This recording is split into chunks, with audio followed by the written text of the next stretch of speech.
cette semaine pour une nouvelle vidéo. Donc comme vous le voyez derrière moi, on est à l'épandage de Digesta. Donc on a commencé à épandre. Chez nous c'est autorisé à partir du 1er février, un peu comme l'engrais normal. Donc là comme j'aurais pu attendre un peu, mais parce que la fosse n'était pas tout à fait pleine, j'en aurais moins vidé à l'automne, mais bon, c'est pas toujours facile à estimer parce qu'après ça dépend avec les conditions climatiques à partir de quand tu veux réépandre. Si jamais on avait eu un mois de février pluvieux, ben on n'aurait pas pu épandre et puis on aurait été bloqué avec le stockage. Donc du coup j'en avais vidé un peu plus à l'automne, et là du coup j'épand parce que les conditions sont vraiment bonnes. C'est pas humide, donc dans les champs ça passe super bien. Dans les chemins c'est pareil, parce que comme je fais que du chemin, ça évite d'abîmer les chemins aussi, déjà qui sont pas en super état, mais donc voilà, ça se passe plutôt bien. Donc voilà, donc là je mets à peu près 20 mètres cubes à l'hectare, et puis voilà, ce qui dose, ça fait une cinquantaine d'unités, ça fait le premier rapport. Je suis en train d'épandre ça sur du blé du coup, et voilà, donc ça va plutôt pas mal.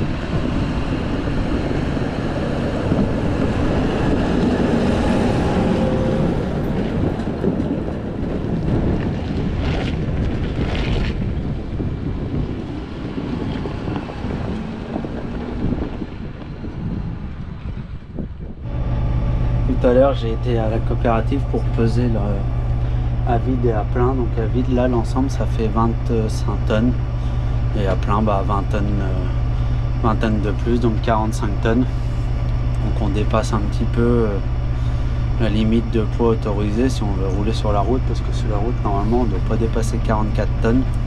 Donc avec ce tracteur là on dépasse un peu. Après là je roule que dans les chemins, donc bon, ça pose moins de problèmes.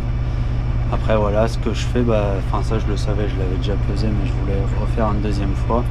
Et ce que je fais, c'est que quand je fais de la route, je mets le 720 du coup, parce que le 720 il pèse moins lourd. Et là du coup, en termes de poids, l'ensemble roulant, je ne dépasse pas les 44 tonnes.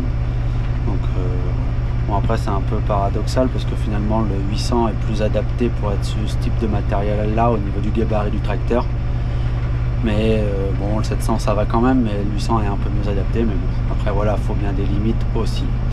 Et après lui, ça c'est des choses qu'on regarde sur les cartes grises, parce que par exemple nous, le 724 qui n'est pas monté en frein à air, lui on a le droit qu'à 40 tonnes. Les 720, 700 et le 826, et du coup le dernier 724 qui est arrivé, eux on a le droit à 44 tonnes, mais le premier 724 lui on a le droit qu'à 40. Donc c'est des choses qu'il faut faire un peu attention, parce que tant qu'il n'y a pas de problème ça va. Si jamais un jour il y a un accident ou quoi, on peut facilement être embêté, et après ça peut coûter très cher derrière. Donc nous on y fait assez attention, et l'été c'est aussi pour ça on met le 720 sur la remorque, parce qu'on est pleine de blé, souvent on est à 42, 43 tonnes, donc là on est plutôt bien.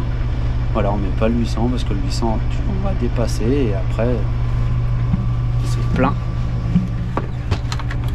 Alors quand c'est plein, là j'ai la télécommande pour fermer le cône, et là j'appuie là, ça va remonter le bras de pompage derrière. Là c'est en train de l'égoutter, je vais arrêter ma prise de force, et là vous voyez il remonte, et là c'est bon, je suis prête à partir. Le cône, la télécommande avec le cône, ça ne sert que quand le niveau il est au-dessus de la terre. Quand c'est pas au-dessus de la terre, il y a plus de poussée, donc du coup ça ne sert à... En gros je m'en sers pas à la fin, j'ai plus besoin d'ouvrir ou de fermer. Mais quand c'est au-dessus du niveau du sol, on est obligé, parce que sinon il faudrait fermer la vanne manuelle à chaque fois. Allez, c'est reparti pour un tour.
Alors si depuis 2 ans que j'utilise, troisième campagne que je vais utiliser de la tonne, si je vous en parle un petit peu, j'ai un petit peu d'expérience maintenant, j'en suis plutôt satisfait. Il y a deux défauts que j'y trouve principalement. C'est la qualité des tuyaux du pendillard. Bon, je trouve qu'on a déjà changé pas mal de tuyaux pour juste 2 ans d'utilisation. Pas les tuyaux qui frottent par terre, mais les tuyaux qui sont en haut là, qui partent du broyeur. On a dû en changer peut-être 5 ou 6 déjà, donc bon, là, je trouve ça un petit peu moyen. Et l'autre défaut que j'y trouve un peu, c'est la qualité de la peinture. En fait, il faut savoir que la peinture, c'est une option qui coûte quand même un petit peu d'argent. Et en fait, déjà, elle a été repeinte une fois parce que la première année qu'elle est arrivée, la première fois que j'ai posé le Karcher dessus après m'en être servi, il y avait plein de plaques de peinture qui s'en allaient et tout. Donc, nous, ça nous convenait pas. Donc, du coup, ils l'avaient repris et ils ont refait la peinture. Bon, ça tient mieux, hein, ça tient mieux qu'avant, mais je trouve que des fois c'est encore pas trop ça.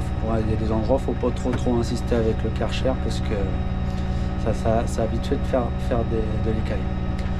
Et après, pour les pneus, je trouve que les pneus sont vraiment bien. Je vous les fais voir, je parle pas dehors parce qu'il y a énormément de vent, je vous les fais voir en même temps là, mais moi je suis vraiment impressionné par la portance au sol. On a l'impression que les pneus ils portent quasiment sur 80 cm à 1 mètre tellement ils acceptent une grosse déformation.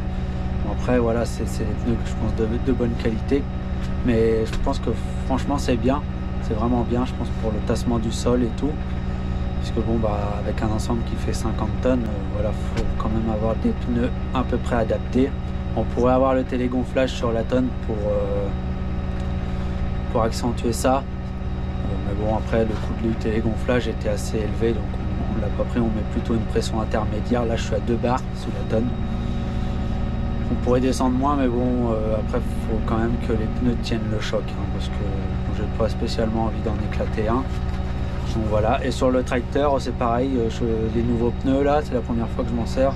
Je trouve que ils sont plus souples que les autres. Je trouve vraiment assez souple. Donc là ils sont gonflés à 1 bar. Donc je reste dans les chemins, ça suffit. Je fais pas de route. Et puis après, là, je vous le mets en même temps, l'option de la flèche, de la suspension de la flèche qui est hydraulique.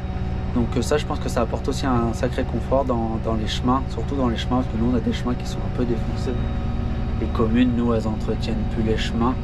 Elles préfèrent faire des pistes cyclables pour les gens qui se promènent que d'entretenir des chemins pour des gens qui travaillent. Je pense que malheureusement maintenant dans beaucoup de grandes communes c'est comme ça que ça se passe.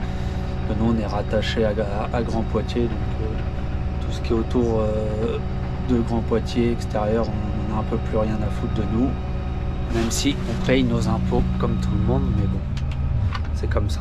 La flèche hydraulique, je pense que c'est vraiment bien en termes de confort. Avec la flèche K80, ça apporte vraiment de la souplesse et ça fait travailler, je pense, un petit peu moins le tracteur. Ça le brasse un peu moins parce que ça fait quand même des charges assez importantes, donc il faut quand même subir toutes les secousses.